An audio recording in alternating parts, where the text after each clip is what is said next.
Herkese selamlar, kanalıma ve mutfağıma hepiniz hoş geldiniz. Bugün sizlerle birlikte turşu yapacağız. Bahçeden biraz acı biber topluyorum.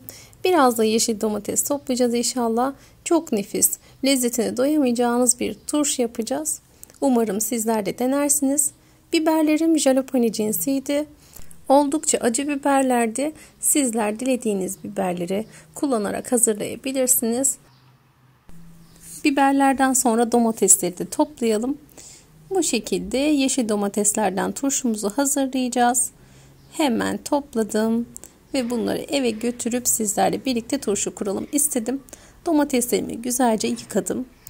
Baş ve alt kısmındaki yaralı kısımları alıyoruz ve domatesleri halka olacak şekilde doğruyorum. Yaklaşık olarak 1 santim kalınlığında doğruyorum. Şöyle bir domatesi 3'e veya 4'e bölüyorum. Büyüklüğüne göre ayarlayabilirsiniz. Hepsini bu şekilde doğradım. Çok minik olanları da 2'ye veya 3'e bölerek kullanacağım.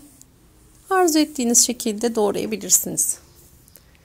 Hemen turşumuzu kurmaya başlayalım. Turşum için 2 başta sarımsak temizledim. Ben turşuları bol sarımsaklı seviyorum.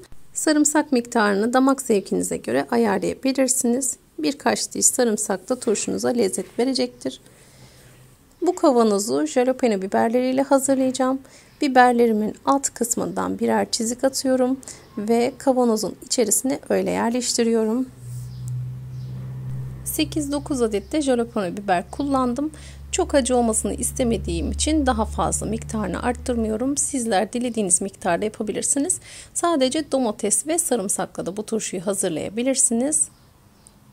Gelişi güzel bir şekilde biraz biber, biraz domates, biraz da sarımsak olarak kavanozumu kurdum. Şimdi diğer domatesleri de yapıyorum. Dediğim gibi çok minik olan domatesleri 2'ye 3'e bölerek kavanozun içerisine yerleştiriyorum. Aralara da sarımsak serpiştiriyorum. Dilediğiniz miktarda ayarlayabilirsiniz. Turşumuzu kurarken limon tuzu kullanacağız. Yarım litrelik bir kavanoz için 5-6 tane bu şekilde minik limon tuzunu yarım litrelik kavanozun içerisine alıyoruz. Bütün kavanozlara limon tuzlarını koyuyoruz. Yarım litrelik kavanoz için yarım su bardağı elma sirkesi kullanıyorum. Beyaz sirke veya üzüm sirkesi varsa onları da kullanabilirsiniz. Malzeme miktarını açıklama kısmına net bir şekilde vereceğim. Sizler de bu ölçülere göre yapabilirsiniz. Büyük kavanozum yaklaşık olarak 1 litre ölçüsünde olduğu için ona da 1 su bardağı koydum. Şimdi de her bir kavanoza toz şekerini ekliyorum. Yarım litrelik bir kavanoz için yaklaşık olarak 1 tatlı kaşığı toz şekere ihtiyacımız var. Şekerleri ekledikten sonra her bir yarım litrelik kavanoz için 1 yemek kaşığı dolusu kaya tuzu ekliyoruz. Şimdi de turşuların suyunu ekleyelim. Mutlaka içme suyu veya kaynatıp dinlendirdiğiniz oda ısısındaki suyu kullanmanızı tavsiye ediyorum. Her bir kavanozun ağzına gelecek şekilde suyunu dolduralım. Şimdi de turşularımın üzerine birkaç adet de tane karabiber ekliyorum. Dilerseniz bu eklemeyi yapmayabilirsiniz. Ama bu şekilde gerçekten de lezzetli bir turşu olmuştu. Kavanozların kapaklarını sıkıca kapatıyorum. Ve turşularımızı sallıyoruz. Limon tuzu, tuz ve sirke her yere eşit dağılsın, kolayca erisin diye bu işlemi yapıyoruz. Bu şekilde turşumu salladım ve koyuyorum. Diğer kapakları da sımsıkı olacak şekilde kapatıyorum. Yaklaşık 10-15 gün sonra turşumuz yenmeye hazır hale gelecek. Gerçekten de lezzetli, güzel bir turşu oluyor. Mutlaka denemenizi tavsiye ediyorum. Yeşil domatesle hazırlamış olduğumuz turşularımız artık hazır.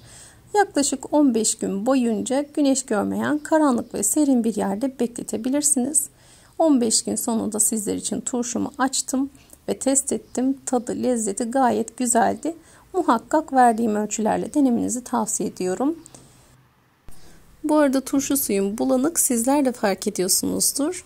Bunun sebebini bilmemekle birlikte tadında hiçbir sıkıntı olmadığını söyleyebilirim.